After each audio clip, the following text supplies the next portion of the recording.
Nasubukan mo na bang bumili sa mga online gaya ng Shopee, Lazada, TikTok at kung ano-ano pa? Naranasan mo na ba or na-experience mo na ba na bumili or mag-order pero ibang item ang deliver sa'yo? Alam mo ba na pwedeng ma-refund ang binayad mo sa maling item na dineliver sa'yo? Yes, oo, pwede. Gusto mong malaman kung paano? Halika, panoorin at tapusin ang video ito.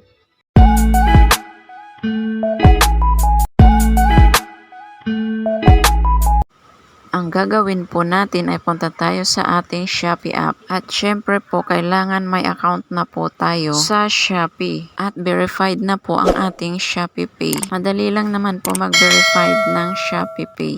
Mag-fill up ka lang po doon ng iyong pangalan, address, birthday, at kailangan po may valid ID ka po dahil yun po ang pipicturan mo para isend mo po sa kanila. Kahit anong ID po, basta valid ID po, pwede po ang national ID po dahil yun po ang ginamit ko. Madali lang naman po, mga basic information lang po. Pagkatapos mo pong ma-send sa kanila ang mga information na hinihingi nila, ay kailangan mo pong maghintay ng 24 to 48 hours bago ma-verified ang iyong Shopee Pay. Basta't lagi mo lang po siya i-check sa iyong Shopee sa notification. Magsisend naman po sila ng notification kung verified na po. Pero ngayon po, ang ituturo ko ay kung paano mag-transfer sa GCash at kung paano mo ma-withdraw ang nirefund sa iyo ng Shopee. Kung makikita nyo po, may nirefund sa akin na 206 pesos. Pindutin po natin yung Shopee Pay. So, habang inihintay po natin, kwento ko lang po ang nangyari sa akin.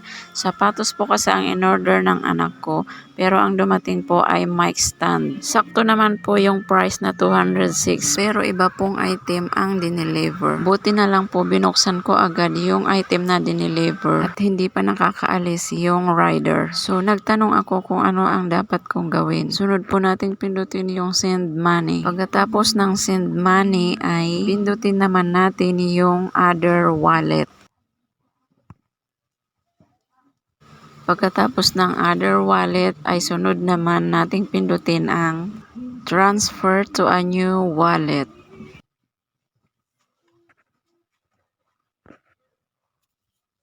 Tapos sunod ay ilagay natin ang ating buong pangalan, middle name at apelyido. Yung pangalan po na nakalagay sa verified GCash natin.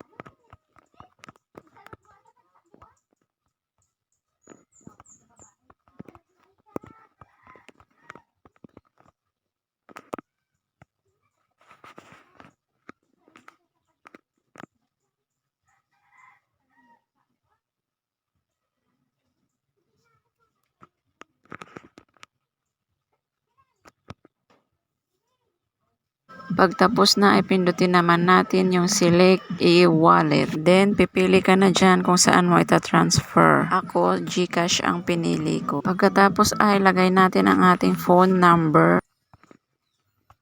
Pagkatapos nating ilagay ang ating phone number, pindutin naman natin ang next sa baba. Ang una mo po palang gagawin kapag mali ang na-deliver sa iyo na item ay hanapin mo yung opisina nila sa inyong lugar. Yung branch ng GNT na nag-deliver sa iyo. Pagkatapos ay pumunta ka doon at sila na ang bahalang mag-refund. Pagkatapos nating ilagay ang ating phone number ay ilagay naman natin kung magkano ang i-refund natin. 206 po yung ni-refund sa akin pero hindi ko po pwedeng i-cash out lahat yung 206 na sakto kasi may 15 pesos po na charge ang admin ng Shopee. So sa akin po 206 minus 15 is 191 lang po ang pwede kong i-cash out. Sunod po ay may nakalagay dyan sa baba na purpose. Pero optional lang po yan kung gusto mong ilagay o hindi. Pwede naman po. Pag okay na po, pindutin na po natin yung next. Tapos ayan na siya. Okay na, nasend na.